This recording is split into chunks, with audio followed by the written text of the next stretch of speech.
Tu es un homme, alors que faire? L'Iran recule, vaincu, après que les États-Unis ont annulé toute la riposte que Téhéran a tenté de présenter comme décisive.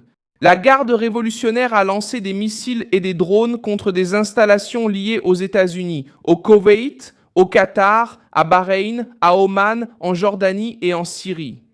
Mais elle n'a pas pu stopper l'offensive américaine, briser le blocus maritime ni reprendre le contrôle du détroit d'Ormuz. Musique. Après, les États-Unis ont annulé.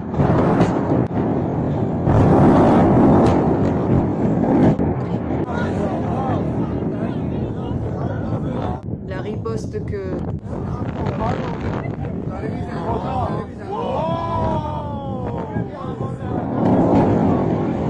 Les États-Unis ont terminé leur 6e nuit consécutive de frappe et ont élargi la liste des cibles dans le sud de l'Iran.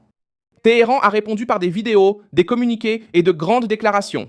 Cependant, alors que le régime parle de victoire, les avions américains continuent de frapper, les marines continuent d'inspecter les navires et la monnaie iranienne atteint un nouveau record à la baisse. Les frappes américaines ont touché au moins 5 ponts dans le sud de l'Iran. Les frappes américaines ont également touché la gare ferroviaire et la liaison terrestre avec Bandar Abbas a été directement touchée. Plus à l'est, l'aéroport d'Iran-Shah a également été visé. À Chabahar, des images ont montré l'effondrement d'une tour utilisée pour le contrôle du trafic maritime. La réaction iranienne a précisément tenté de frapper les équipements utilisés par les États-Unis. La garde révolutionnaire a déclaré avoir détruit au Koweït un radar de détection, des dépôts d'armes, 2 lanceurs Makanto, 42 HIMARS et un stock de missiles ATA-CMS. Musique, écoute, c'est la 3e. Écoute, c'est le plus fort. Film d'action, et là ça arrive, on entend leur voix et on revient. C'est là, c'est tout. Mon Dieu.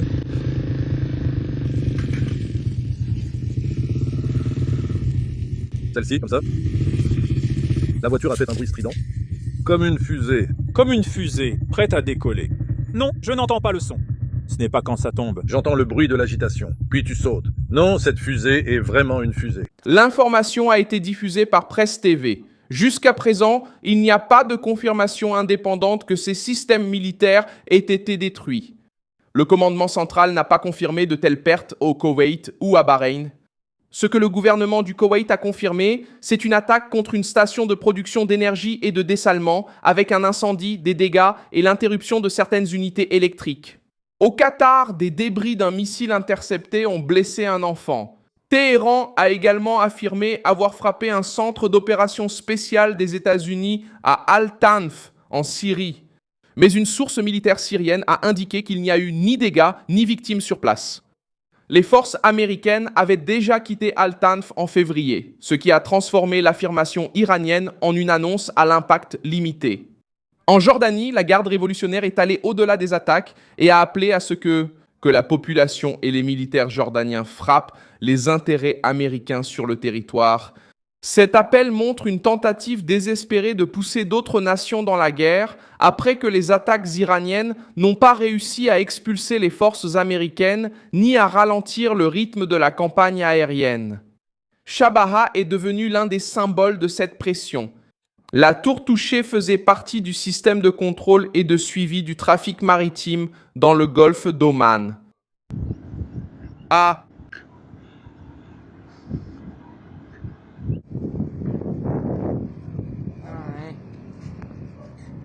Au même moment, les États-Unis ont rétabli le blocus des ports iraniens et ont envoyé des Marines pour arraisonner un pétrolier qui tentait de traverser la zone.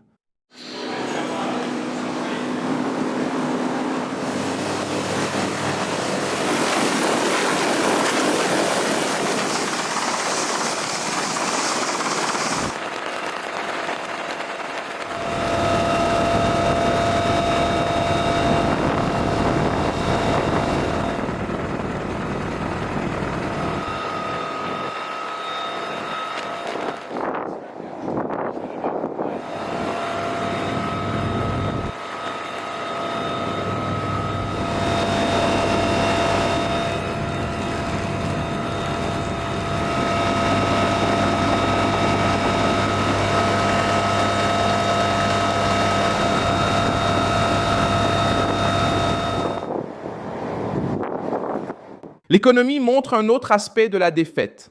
Le dollar a atteint environ 1 918 000 rials sur le marché libre iranien le 17 juillet, établissant un nouveau record de dépréciation. Le salaire minimum mensuel officiel est ainsi passé à environ 87 $ à ce taux de change. La chute de la monnaie s'accompagne de la guerre, de l'inflation, des sanctions, du blocus maritime, de la réduction des exportations et de l'incertitude quant à la reconstruction.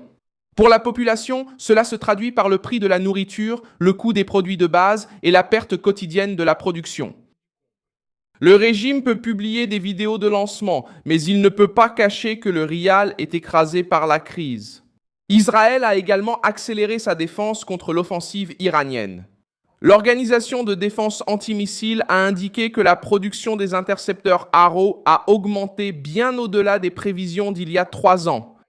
Selon Moshe Patel, l'Arrow 3 a affiché des performances supérieures à 90% lors des 2 grandes vagues récentes contre les missiles iraniens et a déjà participé à l'interception de centaines de projectiles. Le système neutralise les menaces en dehors de l'atmosphère, tandis que les projets Arrow 4 et Arrow 5 progressent avec des capacités d'intelligence artificielle. Cela réduit l'impact politique et militaire des tirs de Téhéran, car le régime dépense des missiles coûteux pour affronter un réseau défensif qui se renforce à chaque nouvelle vague. La pression sur les groupes liés à l'Iran se poursuit sur d'autres fronts. À Khan Younes, les forces de défense israéliennes et le service de sécurité ont annoncé la mort d'Anas, commandant d'une compagnie du Hamas. Selon les autorités israéliennes, il a joué un rôle dans la détention des otages, a participé au tournage des cérémonies de libération et a travaillé pendant des années aux côtés de membres importants de la branche militaire du groupe. L'opération a éliminé une figure liée à la fois à la structure armée et à la propagande du Hamas. Dans le sud du Liban, Israël a maintenu des opérations contre les positions et les structures du Hezbollah. La région de Zaltar al-Sharqiya reste dans la zone de combat près du fleuve Litani, où les forces israéliennes ont avancé et détruit des installations qu'elles attribuent au groupe. De nouvelles attaques ont également visé des membres accusés par Israël de tenter de reconstruire des capacités militaires à Nakoura et dans des zones du district de Nabatie. La stratégie consiste à empêcher le Hezbollah de réorganiser ses commandements, ses lanceurs et ses routes d'approvisionnement, tandis que Téhéran fait face à une pression directe sur son propre territoire. Même sous cette pression, il existe encore des canaux de négociation. Le Pakistan, le Qatar et l'Égypte maintiennent des contacts pour tenter de rétablir la trêve rompue, mais le centre du conflit reste le détroit d'Ormuz. L'Iran veut imposer ses propres conditions sur le passage des navires. Les États-Unis exigent une circulation libre et maintiennent le blocus comme instrument de pression. Chaque jour d'attaque réduit la marge de Téhéran, augmente le coût économique et affaiblit la promesse que sa riposte serait capable de forcer Washington à cesser. La sortie diplomatique intéresse désormais principalement un régime qui doit stopper l'érosion de son infrastructure, de sa monnaie, de sa surveillance côtière et de sa capacité. Merci beaucoup d'avoir regardé cette vidéo jusqu'à la fin. Soutenez notre projet et contribuez financièrement via la clé Pix qui apparaît à l'écran. Nous sommes une chaîne indépendante, attachée à vous informer au plus près de la vérité. Votre contribution nous aide à rester debout.